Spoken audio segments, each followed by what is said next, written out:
अस्सलाम वालेकुम स्टूडेंट्स, आप सब कैसे हैं? उम्मीद आप सब ठीक होंगे। स्टूडेंट्स, अब बात करते हैं एंडोप्लाज्मिक रेटिकुलम की। एंडोप्लाज्मिक रेटिकुलम, ठीक है। एंडोप्लाज्मिक रेटिकुलम दो तरह का होता है बेसिकली। एक होता है रफ एंडोप्लाज्मिक रेटिकुलम और एक होता है स्मूथ एंडोप्लाज्मिक रेटिकुलम। अच्छा, पहले एंडोप्लाज्मिक रेटिकुलम होता क्या है? देखिए, अगर हमारे पास एक सेल है ना, ये इसके अंदर न्यूक्लियस है और भी चीज़ होती है और भी, जैसे राइबोसोम वगैरह, उसको मैं ड्रा नहीं करा।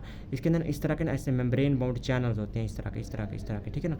मेम्ब्रेन्स होती हैं, ऐसे समझे, मेम्ब्रेन्स होती हैं और वापस में मिली हुई होती हैं और रास्ते बना रही होती हैं, चैनल बना रही होती हैं, तो उनको हम कहते हैं एंडोप्लाज्मिक रेटिकुलम।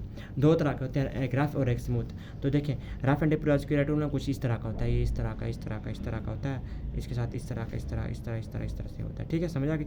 और ना रफ एंडोप्लाज्मिक रेटिकुलम इस तरह से ना, इसकी मेम्ब्रेन्स होती हैं मल्टीपल, और इनके अंदर ना ऐसे नुक्ते होते हैं काफ़ी सारे, ठीक है, ये सेल के अंदर होते हैं। तो इसके अंदर सारे ये नुक्ते लगे होते हैं। इन नुक्तों को क्या कहते हैं? ये नुक्ते जो बेसिकली डॉट्स हैं ना, इनको हम कहते हैं ये सेल है।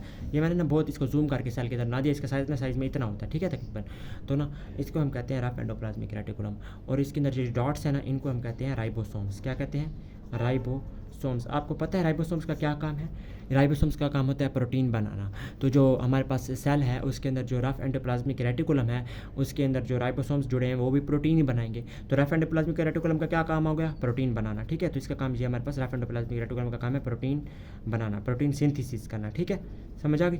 इसके अलावा रफ एंडोप्लाज्मिक रेटिकुलम के अलावा भी एक और तरह का एंडोप्लाज्मिक रेटिकुलम होता है, वो जो कि रफ एंडोप्लाज्मिक रेटिकुलम के साथ ही रहता है।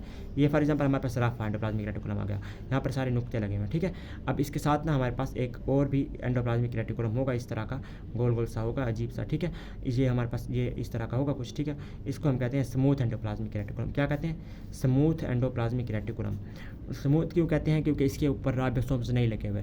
रफ देखें, अगर आप किसी रफ, जैसे कि कोई रफ चीज़ है ना, खुरदरी चीज़ है, यानी कि अगर आप कोई फॉर एग्जांपल आप मिट्टी के ऊपर हाथ लगाते हैं, ग्रास के ऊपर लगाते हैं, तो वो थोड़ा सा रफ होता है, ठीक है। तो ये रफ एंडोप्लाज्मिक रेटिकुलम को रफ इसलिए कहते हैं क्योंकि उनके ऊपर जब इनके ऊपर राइबोसोम्स लगे होते हैं, राइबोसोम्स का काम प्रोटीन बनाना होता है। तो रफ एंडोप्लाज्मिक रेटिकुलम का काम भी प्रोटीन बनाना ही है।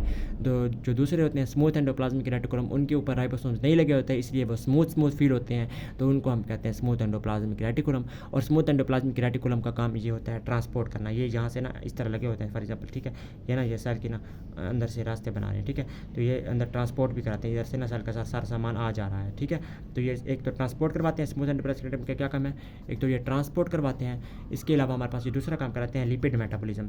लिपिड मेटाबॉलिज्म यानी कि जो आपको मक्खन खाते हैं ना, मक्खन वो सेल के अंदर जाके हजम होता है, ठीक है। तो वो सेल के कौन से हिस्से में जाके आपका मक्खन हजम होता है? तो वो जो आपका स्मूथ एंडोप्लाज्मिक रेटिकुलम ना, वो मक्खन को हजम करता है, ठीक है। और जो नई चीज़ें बनाता है, नई नई प्रोटीन बनाता है, वो कौन बनाता है? Rough endoplasmic reticulum. तो बाकी इंशाल्लाह नेक्स्ट लेक्चर में गोल्गी अपरेटस को डिस्कस करेंगे। तब तक के लिए अल्लाह हाफिज़।